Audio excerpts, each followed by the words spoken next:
দোকান থেকে কেনা চাউল দিয়ে ব্লেন্ডারে গুঁড়ো করে ফুলকো ফুলকো তুলতুলে নরম চিতল পিঠা। অনেকের ভয়ে বাসায় বানাতে চায় না ভালো না হওয়ার ভয়ে। আসসালামু আলাইকুম, সবাই কেমন আছেন? এই পিঠা ভর্তা ও মাংসের সাথে খেতে পারেন, চাইলে দুধেও ভিজিয়ে নিতে পারেন।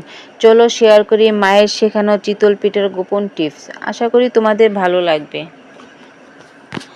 এই দেখো, আমি যে চাউলটা নিয়েছি এই চাউলটা আমি 1 ঘন্টা ভিজিয়ে রেখেছি। 1 ঘন্টা ভিজানোর পর চাউলটাকে আমি চালুনে ভালো করে ছেঁকে নিয়েছি। তো ছাকার সময় একটু অপেক্ষা করবে যে চাউলের গায়ে যেন পানি না থাকে। যদি পানি থাকে তাহলে ব্লেন্ডার করতে ভালো হয় না। এই দেখো, আমি এখন যে ব্লেন্ডারটা নিয়েছি ব্লেন্ডারে আমি চাউলগুলো ব্লেন্ড করে নিব। এই দেখো, আমার চাউল গুঁড়ো হয়ে গেছে, একদম বাজারের দোকানের মতন চাউল গুঁড়ো হয়ে গেছে আমার।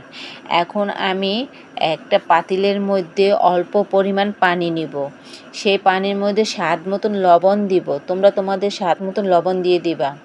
এরপর 1 মুঠো চাউলের গুঁড়ো দিয়ে ভালো করে আমি মিক্স করব। আগুনের তাপে এটাকে ভালো করে নেড়ে চেড়ে কাই করে নিব। যত নাড়াচাড়া দিতে পারো, নাড়াচাড়া বন্ধ করলে এটা জমাট হয়ে যাবে, তাহলে পিঠাটা ভালো হবে না। এই দেখো, আমার চাউল গুঁড়োটা যে পেস্ট করছি সেটা হয়ে গেছে। এখন আমি এই পেস্টের মধ্যে যে চাউলের গুঁড়ো ছিল সেই গুঁড়োগুলি আস্তে আস্তে দিয়ে আমি এটাকে গুলাবো। এরপর পানিটা একসাথে দিবা না, একসাথে দিলে চাউলের গুঁড়া ভালো হবে না। এখন অল্প অল্প পরিমাণ পানি দিবে, এটাকে যত নেড়ে চেড়ে এটাকে গুলাইতে পারো তাহলে পিঠা তুলতুলে নরম হবে। এই দেখো, আমার গুলানো শেষ। এখন আমি পিঠা বানানোর জন্য প্রস্তুতি নিব। এখন আমি এই যে দেখো, পিঠা বানানো যে কড়াই, অনেকে এক এক দেশে এক একটা নাম আছে, অনেকে বলে খাস, অনেকে বলে পিঠার কড়াই, তো আমরা পিঠার কড়াই বলি।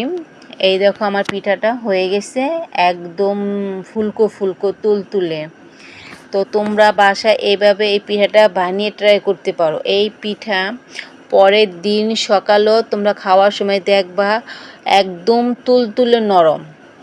দেখো, এই যে আমার পিঠাগুলি দেখতে কত সুন্দর হয়েছে। তো আমার পিঠাগুলি কেমন হয়েছে, আল্লাহ হাফেজ।